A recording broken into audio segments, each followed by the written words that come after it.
como cada domingo, estamos delante de la presencia del Padre. Él está en nosotros, nosotros estamos en Él. Entiendo, y así es, que Él está escuchando lo que nosotros tenemos para darle, aunque Él ya tiene su palabra. Nosotros tenemos que exponerla, pregonarla, esparcirla. Nosotros decimos que somos extendemos, y usar la palabra, no sé si existe esa, extensores, pero mejor dicho, extendemos el reino del cielo, el reino de Dios lo extendemos acá en la tierra. Y creo que cada uno de nosotros tiene una asignación, y cuya asignación debemos cumplirla, debemos comprometernos, debemos obedecer y trabajar en base a esa función que nos ha sido asignada, cada uno en la área que le toca. Dice la palabra que somos un cuerpo y cada uno tiene una funcionalidad dentro de ese cuerpo. Entonces Dios nos entrega un mensaje, nos da una palabra. En este caso, bueno, es dirigida por mí, liderada por mí, mejor dicho, como pastor de este corral que nosotros estamos acá, en la cual estamos trabajando. Tengo una palabra que la podemos encontrar en el libro de Génesis, capítulo 26.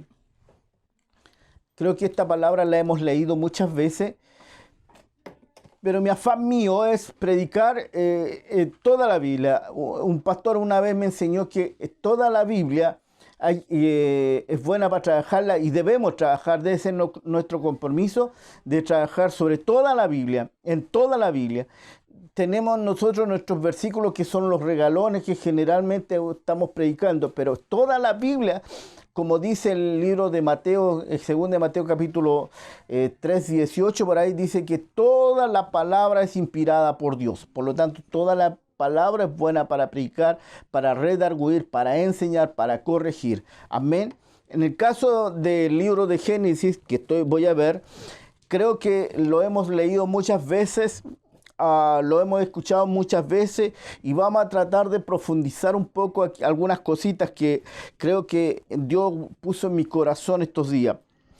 El 26 dice: entonces dijo Dios, hagamos al hombre a nuestra imagen, conforme a nuestra semejanza, y señoree en los peces del mar, en las aves de los cielos, en las bestias, en toda la tierra y en todo animal que se arrastra sobre la tierra. Algunos predicadores dicen, en cierto modo estoy un poco de acuerdo con eso, que el libro de Génesis es un libro realmente muy importante, y sobre todo los 3 primeros capítulos, y sobre todo el primero y el 2, donde habla de la creación de Dios. Cuando uno se pregunta cómo fue todo esto, hay que ir al capítulo 1, capítulo 2 de Génesis. Y después hay que sumar inmediatamente el capítulo 3, porque el capítulo 3 es un poco también cómo se desarma todo lo que se armó en la Biblia, ¿cierto? Cómo hoy día nosotros vemos las cosas, en qué estamos inmersos, en qué estamos metidos.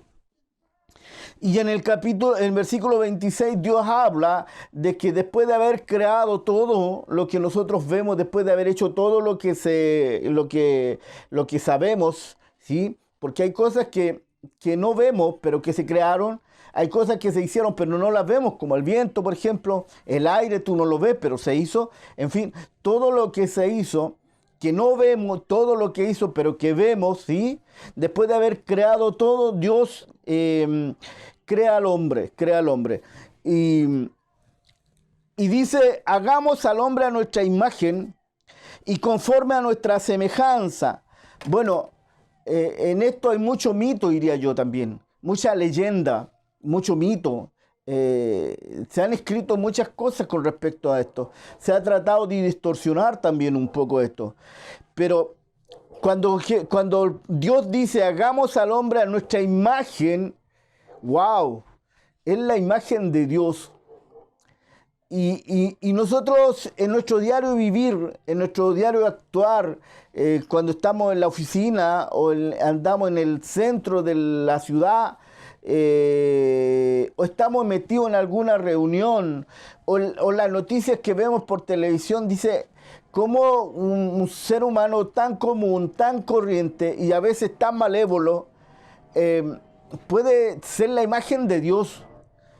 Pero hay que entender que en el diseño de Dios, porque Dios tiene un diseño, es lo primero que hay que entrar a entender, que Dios tiene un diseño.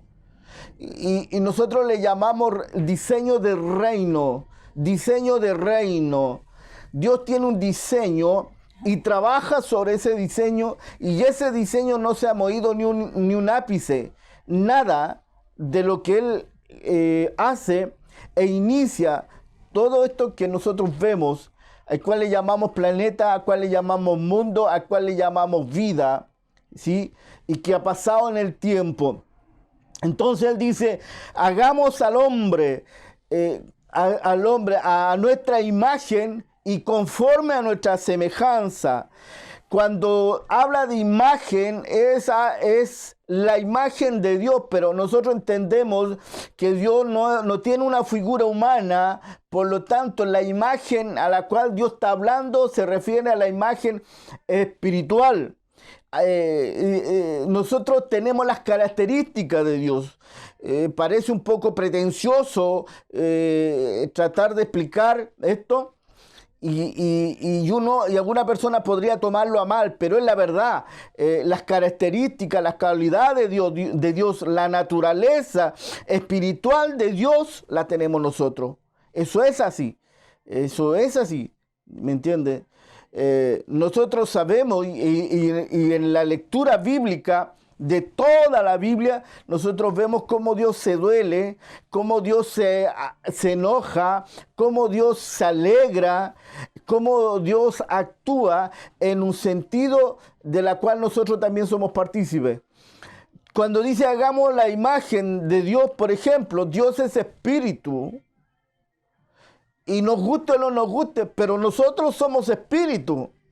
Lo que pasa es que nosotros no le damos importancia a nuestra condición espiritual, porque nosotros, la iglesia, pero abordada mayormente por el mundo, no me gusta usar esta palabra mundo, pero los inconversos por la televisión, por la imagen de todo esto, ¿cierto?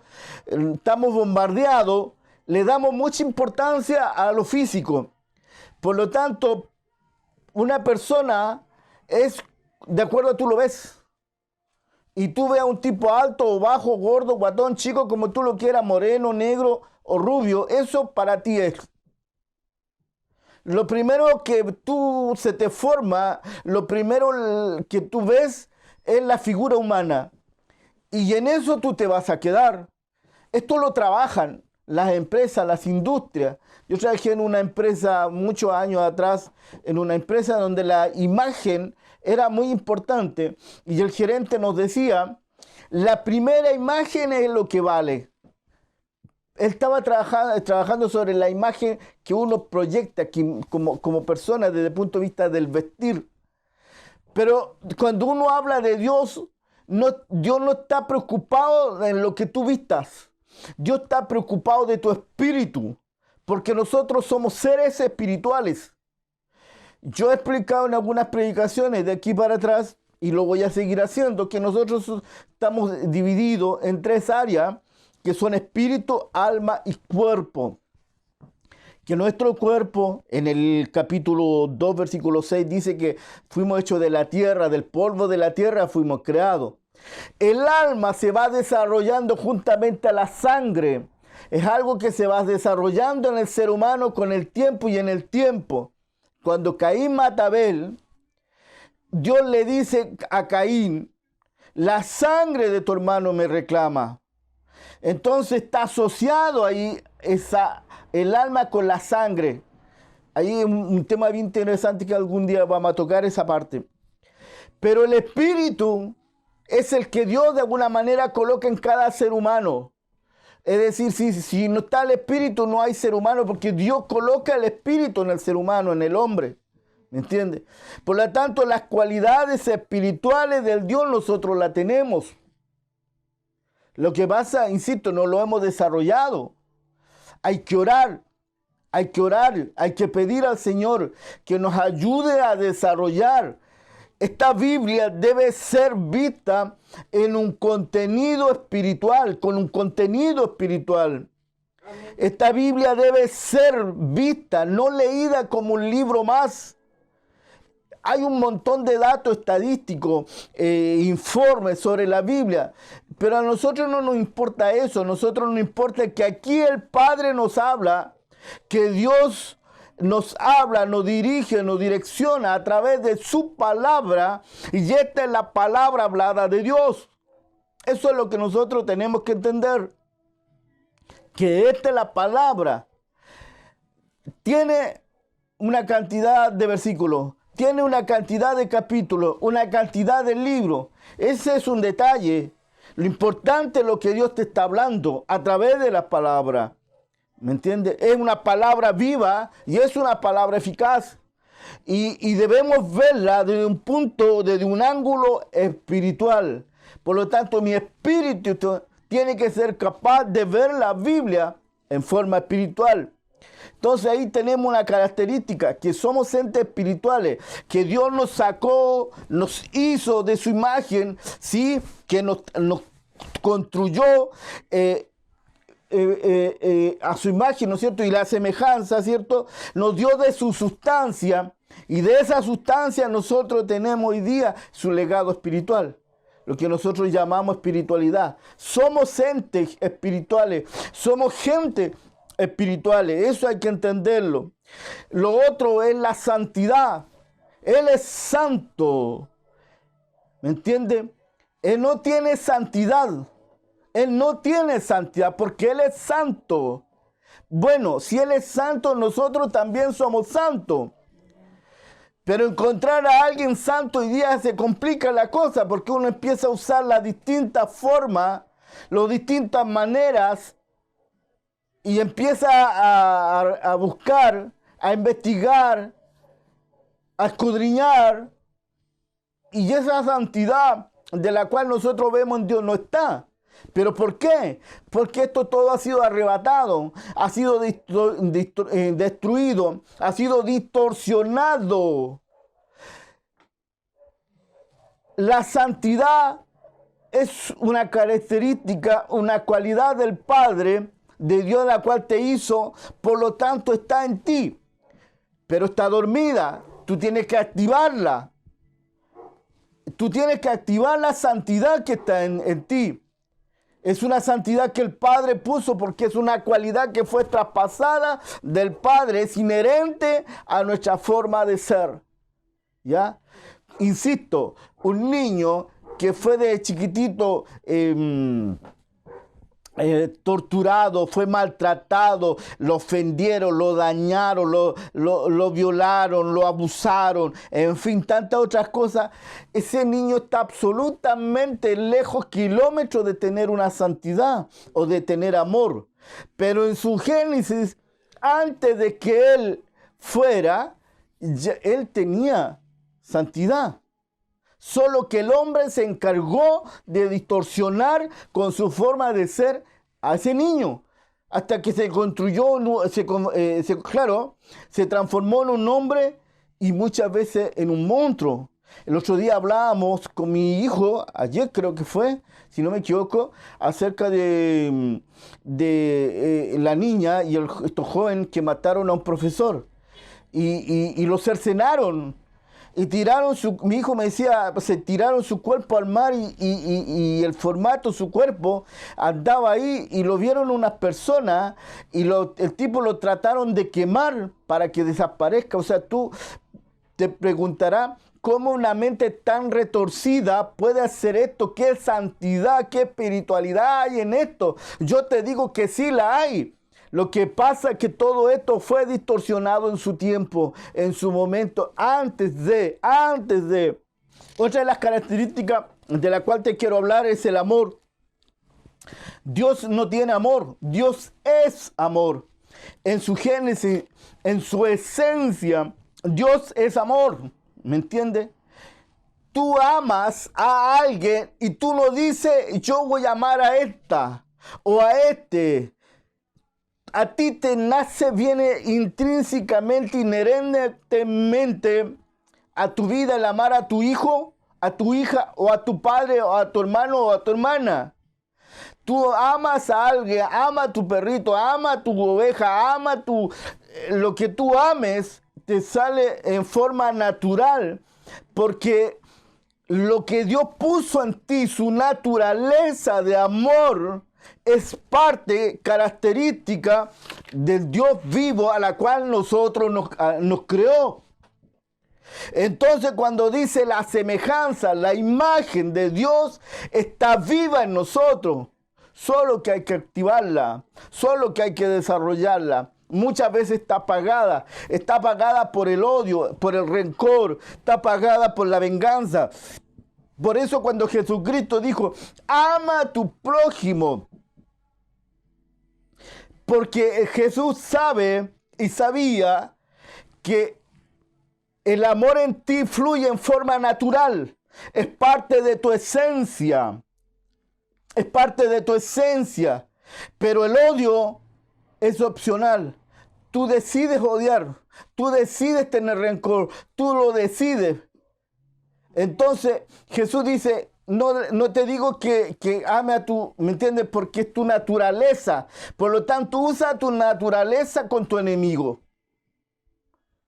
No hagas lo mismo que él hace. Él está todo distorsionado, él fue manipulado, él fue arrastrado a ese punto.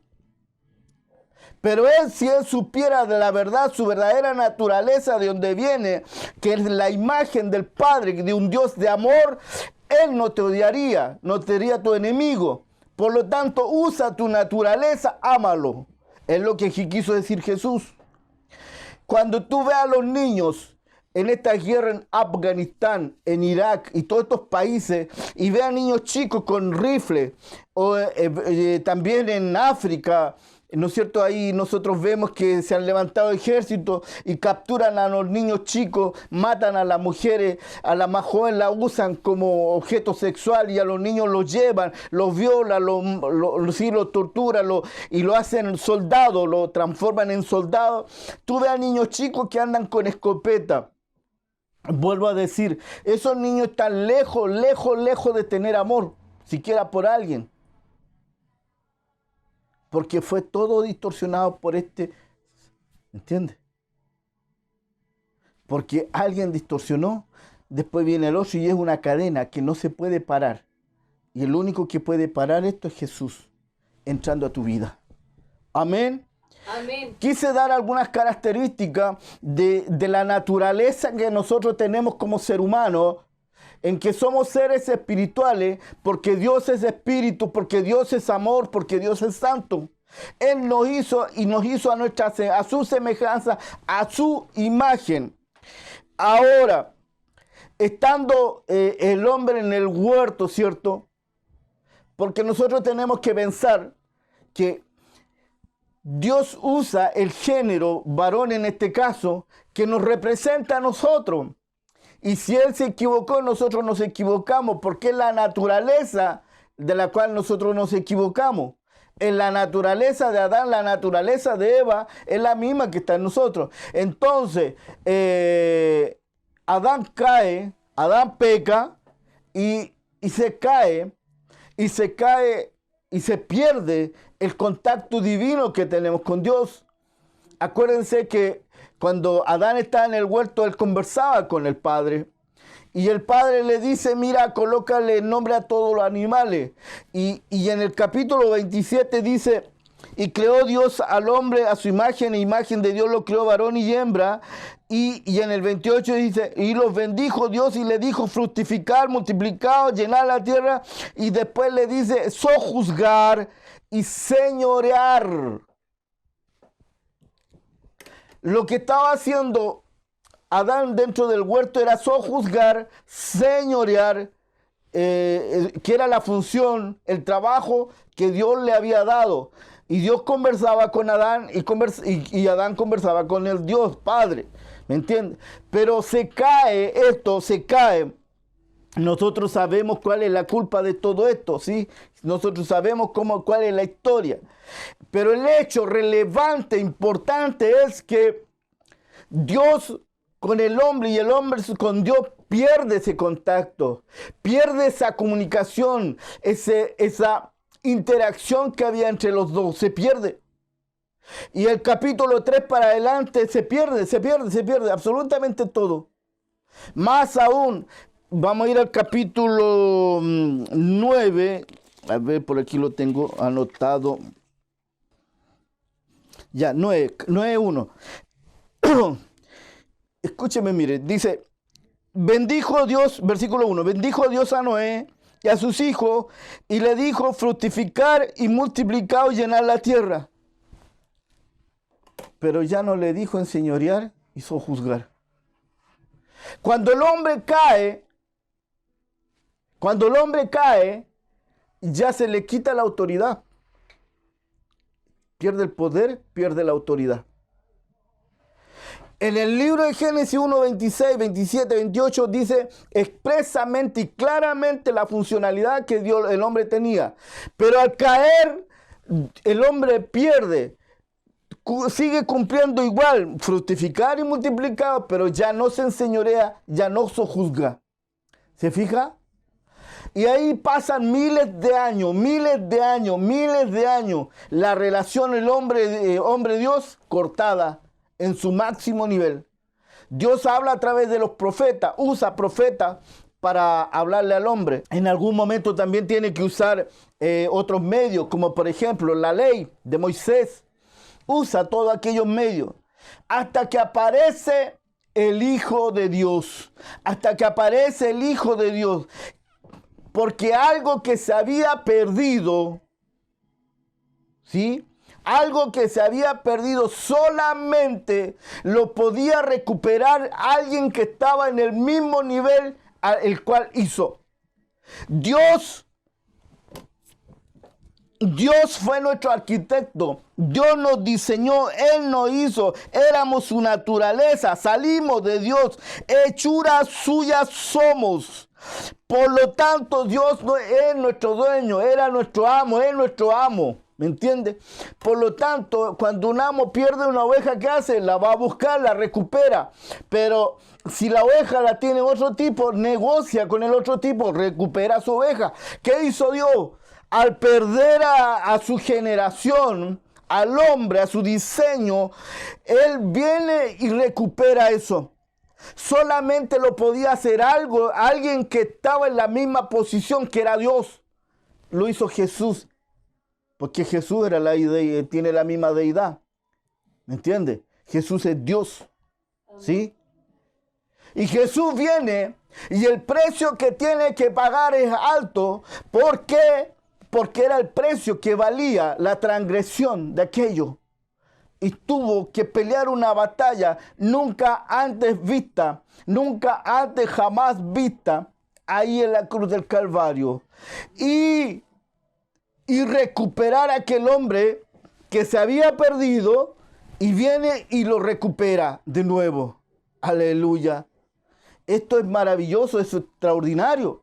Cuando tú entiendes esta vuelta, este dibujo, este diseño que Dios tiene, este código que Dios tiene, yo lo encuentro espectacular.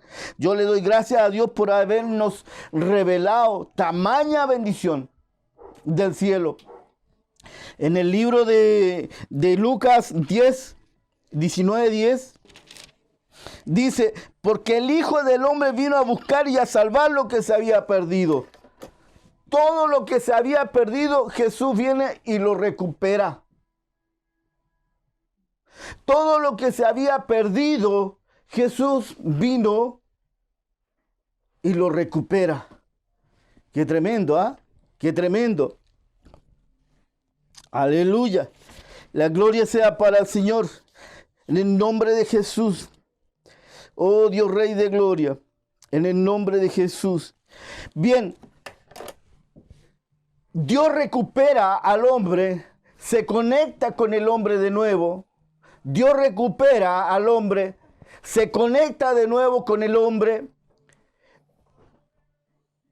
Y aquí tiene que haber un despertar espiritual, un despertar de tu amor, un despertar de tu santidad.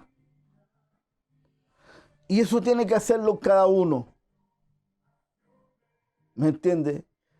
Pero lo que no podemos creer es que eso no está en nosotros, porque eso sí está en nosotros. Lo que pasa es que lo tenemos apagado, lo tenemos oprimido. ¿Me entiendes? ¿Por qué? Porque en nuestra forma de pensar, de hacer, el 90% lo tenemos ocupado en lo que queremos comprar, en el trabajo que quiero, en esto otro, en esto otro, en esto otro, en esto otro, en todos los hábitos, en todas las costumbres y los hobbies y funciones y compromisos que nosotros tenemos. Entonces nos olvidamos de poder activar lo que está por esencia y lo que Dios puso en nuestras vidas como forma de nuestra naturaleza. Creación suya somos. Él nos diseñó, Él nos creó a su imagen, a su semejanza, y el Hijo nos vino a recuperar. Jesús vino a recuperar lo que se había perdido. En el libro de Apocalipsis dice, lo voy a leer también, y nos hizo reyes y sacerdotes para Dios, su Padre. A Él sea la gloria e imperio por los siglos de los siglos. Dios recupera al hombre nuevamente, nos conecta con el Padre nuevamente, volvemos a tener esa comunicación nuevamente, pero ahora Jesús es rey. Él tiene un reino, ¿sí? Él tiene un reino y Él es rey, Él es el Señor, Él está manifestado, Él nos muestra al Padre. Volvemos al Padre de nuevo, pero la condición es que ahora estamos con Cristo en forma personalizada. ¡Qué extraordinario! Ahora estamos en Cristo. Fuimos ganados a precio de sangre. Amén. Amén. Y ya Él nos dice que somos reyes y sacerdotes. Y en el 5:10 va más allá todavía. Y nos ha hecho para nuestro Dios. Mire, para nuestro Dios nos ha hecho reyes y sacerdotes y reinaremos sobre la tierra. Esa quiero decirte que es tu condición, de tener una mentalidad de reino, de tener una mentalidad de rey, de reina. ¿Me entiendes? Eso es a lo que nosotros estamos llamados. Nosotros tenemos que estar pensando en cómo vamos a tomar posesión de todas aquellas cosas que Satanás nos robó por años. Por años Satanás nos robó, nos quitó, nos usurpó. Y lo que nosotros en nuestra forma de pensar debemos estar pensando, cómo vamos a tomar posesión de aquello que Dios nos dio como herencia para nosotros. ¿Me entiendes? Porque somos reyes y sacerdotes. En nuestra vida, en nuestro consejo somos sacerdotes. Hay una autoridad inherente. La use tú o no la uses. Lo sepas o no lo sepas. Y tienes una mente de rey. ¿Me entiendes? Satanás no puede contra ti porque fue vencido en la cruz del Calvario. Como muchas veces también lo he enseñado, dice que las puertas del Hades no prevalecerán contra la iglesia, porque nosotros somos iglesia. En el libro de Mateo dice 10:7, dice, y yendo a predicar diciendo, el reino de los cielos se ha acercado. El reino de los cielos se ha acercado. Sanar enfermo, limpiar leproso, resucitar muerto, echar fuera demonios, de gracias recibiste y de gracias dar. Esa es tu función. Pero tienes que hacerlo con autoridad. Amén. Tienes que hacerlo con el poder que el Padre te dio. Amén. Tenemos que usar ese poder. Tenemos que usar esa autoridad. Nunca más le vamos a decir a Satanás, por favor, Satanás, sale de aquí, ándate, por favor. Satanás te va en el nombre de Jesús. ¿Me entiendes? Tenemos que tomar posesión de lo que nos ha sido robado, nos ha sido quitado. Amén. Amén. Somos una generación que entiende este mensaje en lo que el Padre quiso y quiere hacer y cuál es su diseño. Todo y cada vez que Jesús se refería al reino de Dios, al reino de los cielos. Amén. Eso es lo que nosotros tenemos que entender. Para eso fuimos creados, para enseñorear, eso juzgar. Eso nuevamente se ha venido. ¿Me entiendes? Para eso hemos sido creados. Esa debe ser nuestra forma. Nuestra mirada, nuestra forma de actuar y nuestra mirada. No debemos tener contemplación con los demonios, espíritu de enfermedad y con todo eso. Amén. Amén. Que Dios los bendiga. Vamos a orar.